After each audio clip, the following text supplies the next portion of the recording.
I think banking in general can be, at least opening a small business can be really intimidating. Yeah. It has never felt that way working with Bremer.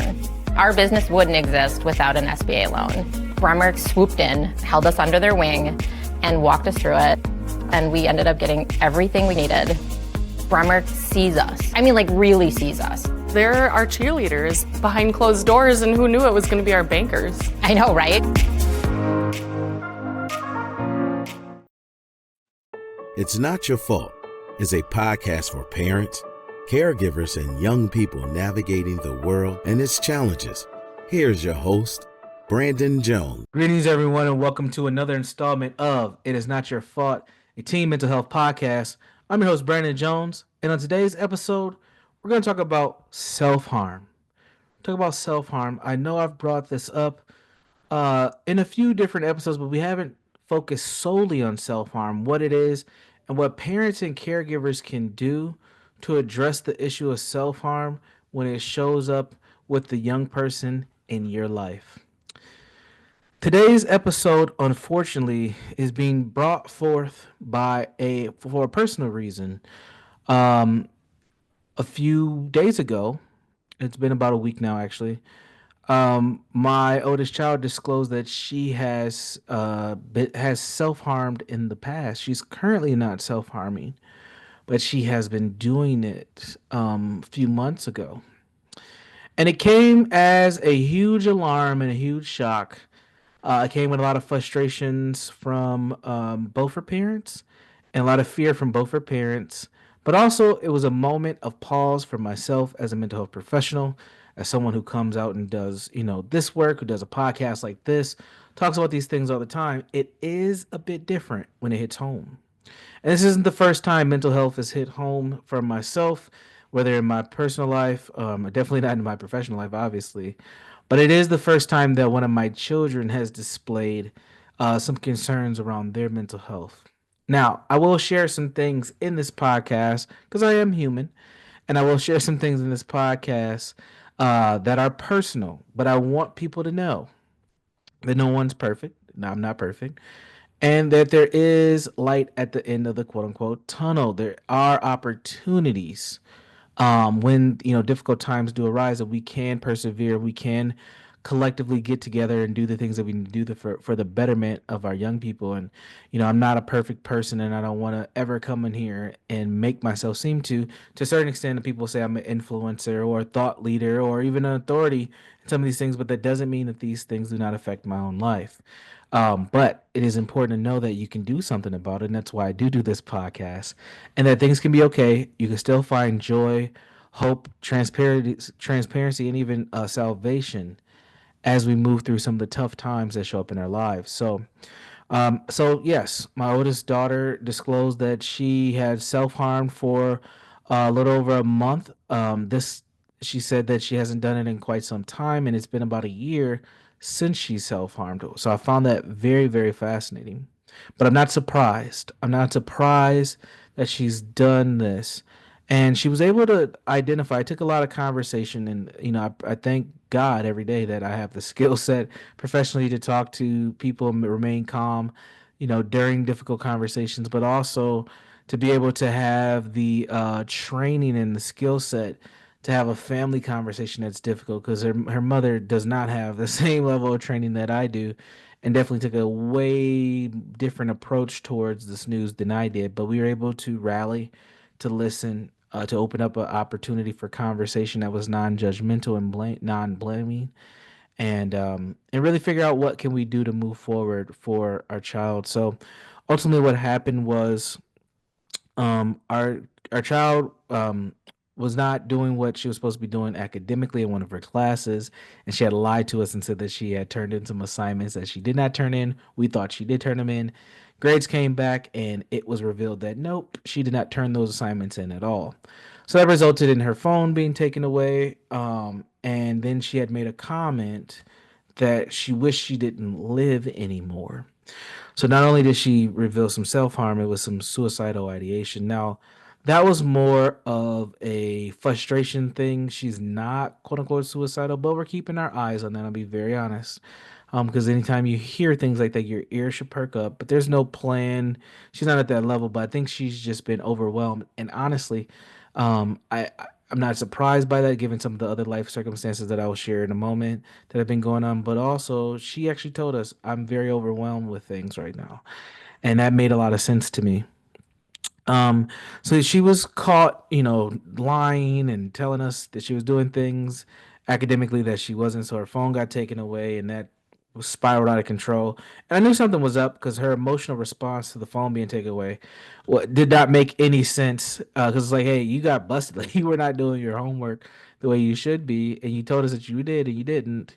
And when we found out, now you're throwing your hands up, and we're wrong, and you don't want to live anymore. So it was a lot deeper than the homework situation and the phone being taken away. So that led to a lot of questions. We had a long, rough night, and she just said, the last couple of years, she said 2 years, but I really think she meant three.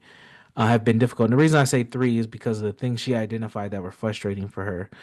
The first thing that was frustrating was us relocating. So her childhood home that she grew up in for the first what let's see, she's 12 now, so yeah, the first 8 to 9 years of her life, we end up leaving that place to be in the place that I'm in now, our new home. And that was very difficult. I think that was her whole existence was in that house. And no, even though we outgrew it as a family, like we just grew too large for the place was too tiny, it meant a lot to her. And to give that up, to have the level of grief, and for us to just kind of move on so seamlessly without, we didn't do anything to, honor that we left. We just got the heck up out of there.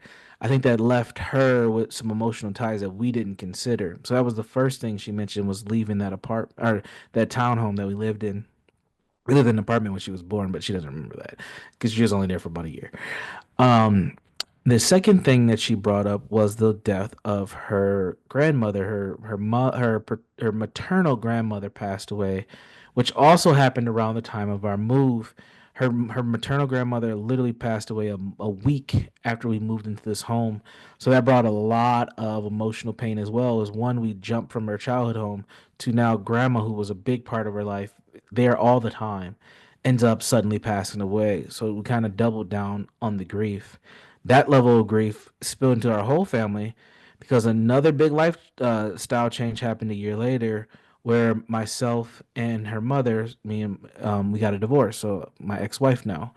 So you just have compound big life changing things taking place, that really started to affect her. And I think that it's been just so much over the last year that she needed some sort of outlet. She needed to feel something. And she pretty much said that, like, because I asked, it took a long time to get around to her answering this question, but I said, no, why did you do it? Why were you self-harming? And she said, I just didn't feel nothing. I just needed to feel something. And that made a lot of sense to me.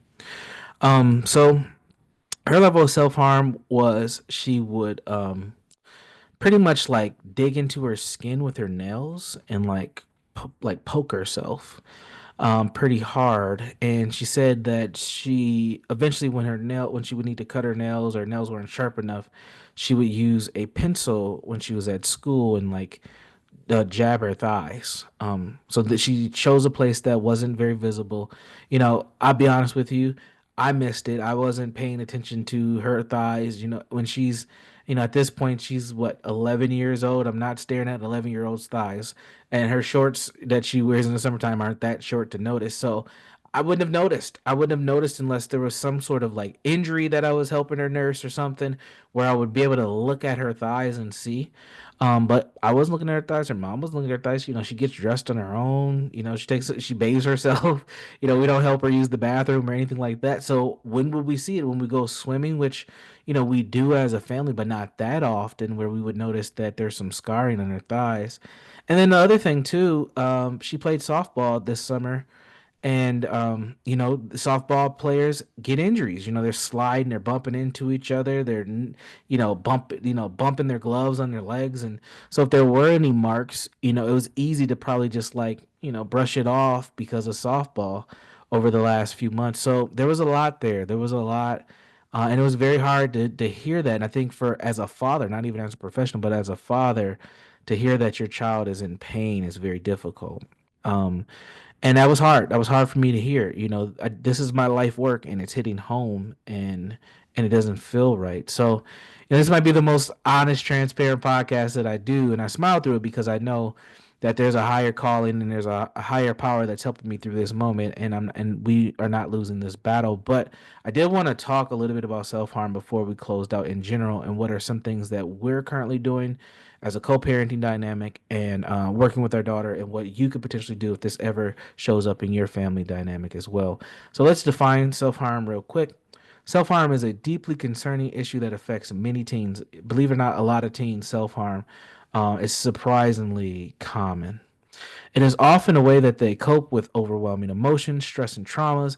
As parents or caregivers, addressing self harm can feel overwhelming. It can feel overwhelming as well, but your support and understanding is critical. And here are a few things to help you support the young person in your life who may be dealing with self harm. The first thing is to understand that teens may engage in self harm due to several different factors. It can be emotional regulation struggles, past traumas, and mental health conditions. One of the things I think my daughter has definitely dealt with is some anxiety, and she may even be dealing with some depression, which we are getting her services to assess that. Pressure or stress that could be academically, socially, family pressures as well. Low self esteem, feelings of worthlessness, or self hatred can contribute to these behaviors as well. I don't think we're necessarily seeing that piece just yet. I think the overwhelming nature and emotional regulation is what's really the factor based on what she's sharing with us. So, how do you approach this conversation? The first thing you have to do is you have to stay calm as possible. That is hard to do, very hard.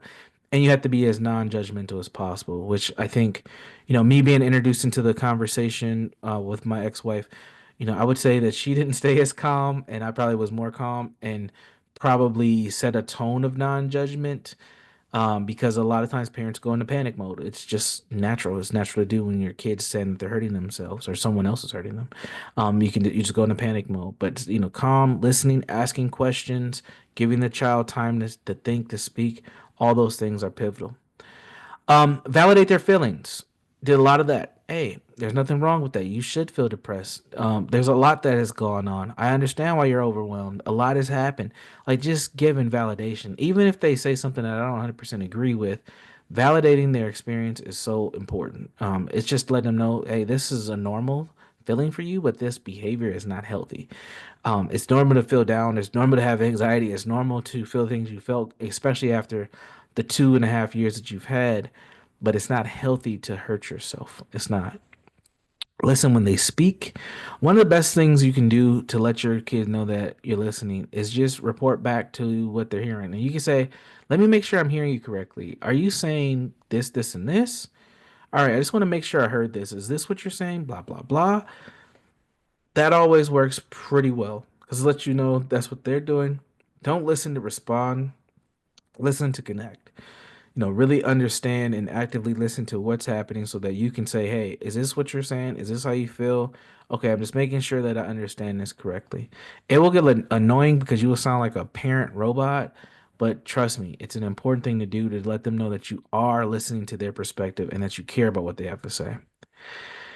And then this is the hard one because we still had to go with the punishment is avoid ultimatums and punishments. So my co-parent, she went super duper. We're taking away everything. No iPad, no screens until further notice, no phone, no nothing. You can't go to your friend's house. So we had to have, me and her had to have a long talk. And I said, that's not the way to go. We can't punish her for having the feelings that she has, and because she scared us.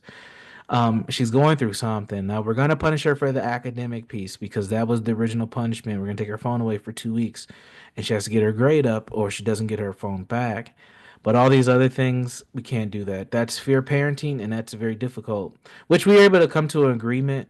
But again, we will resort to what we know, which is parenting like our parents, and they had a different style. And these kids are not the kids that we were when we were younger, so we have to be very careful with that. But we were able to figure it out and keep our punishments reasonable to what the actual issues were. It wasn't because she was feeling down or self-harming; it's because she lied about her grades, and that's very important. And it was important for our daughter to know that's why she was being punished. It wasn't because she told us she was self-harming. but it was important. Now, a couple other things I want to mention here. Those are just some things to help approach the conversation. A couple other things that might be important for you to know if your child ever discloses that they are self-harming. Be careful with weapons in the house. Be careful with sharp objects. Be careful with poisons. I'm not saying go crazy and start locking these things up or throwing them out, but be mindful of the access that your children have to these things. Are these things locked up? Are they put away safely? And where do you contain these things? Because you don't know when that self harm can gradually get to a place of suicidality or even suicide planning. So just be very, very careful with that. I don't, I took the necessary steps to make sure the weapons in my house, they're already stored, but I just, double checking that these things are locked. They don't have access. They don't even know where the stuff is. But also the knives in my home, I removed the knives because I wanted to give some time for this to play itself out. And it was interesting. She did notice that the knives were gone when we were cooking this weekend. One of the things that we decided to do as coping was we wanted to start spending some more time together. So one of the activities that she agreed to do with me was, hey, we're going to teach each other how to cook. I'm going to teach you how to bake because that's what I know how to do. I know how to bake things. And then we're going to cook some meals together and learn how to cook together for the things that you want to eat. So we were cooking this weekend and she was like, where are all the knives at? And I was like, oh, I did answer. I did say, I put the knives away because I just wanted to make sure everybody in the house was safe. We'll just use the knives when we need them.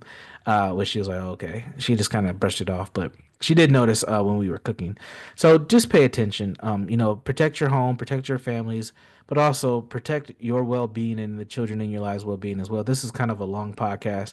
I'm going to wrap it up here. But yeah, it was a personal one this time. I will come on and I'll share tidbits about myself here and there, but I really want people to just take care of themselves and understand that, we can be superheroes in the lives of our children, but we have to take care of ourselves first, and we have to model healthy behaviors. That's what they're paying attention to. That means we can't avoid big time life situations. They will happen. They've happened in my life. We have to figure out ways to cope and move on as best as possible and be on our healing journey. So hopefully you're doing well in your healing journey. Thank you for checking out the podcast. As always, there's 3 ways that you can check us out. You can check us out on Facebook. Just go into Facebook, search It Is Not Your Fault Podcast. You can find us right there on Facebook. It Is Not Your Fault Podcast, where you'll find episodes like this, a lot of my tips there, and some other things that are pretty cool and helpful, other good resources. The second place is my personal website, www.jegna.org. That's jegna.org. You can check me out, ask me questions, connect with me, learn a little bit more about my work. And then the third place, if you like me, you're definitely going to like the other folks on this podcast network. The podcast network is ShalettaMakesMeLaugh.com. That is ShalettaMakesMeLaugh.com. Check us out. Check out the plethora of amazing podcasters there as well. We're always here to help and provide quality information to make your day and your life a little bit easier and better. All right, folks, that's it for me today. I'll be back to share more on another episode. Please be sure to subscribe. And until we see each other again, be safe, be constructive, be well, take care. Peace. To check out previous episodes of It's Not Your Fault or to learn more about Brandon Jones, log on to ShalettaMakesMeLaugh.com. You know Shaletta makes you laugh, but did you know Shaletta Brundage can also make you think and boost your business? Media personality, activist, and comedian Shaletta Brundage founded Shaletta Makes Me Laugh to celebrate and share the best of Black culture. It's a podcasting platform. You can download 10 weekly podcasts hosted by African-American subject experts at ShalettaMakesMeLaugh.com or wherever you find your favorite podcasts. ShalettaMakesMeLaugh.com is also a production house, creating broadcast-quality commercial content. And Shaletta and her team of storytellers create powerful promotional campaigns to get businesses the brand awareness they're looking for. Some of Minnesota's top businesses trust Shaletta, and you can too. Get out the word about your events and products and get in front of communities of color with ShalettaMakesMeLaugh.com. She's got the power to help your business. What's up, everyone? It's Shaletta. I'm here getting a phone for one of my newly minted teenagers with Xfinity Mobile. They've got great options, affordable plans, and solid coverage that works for our whole family.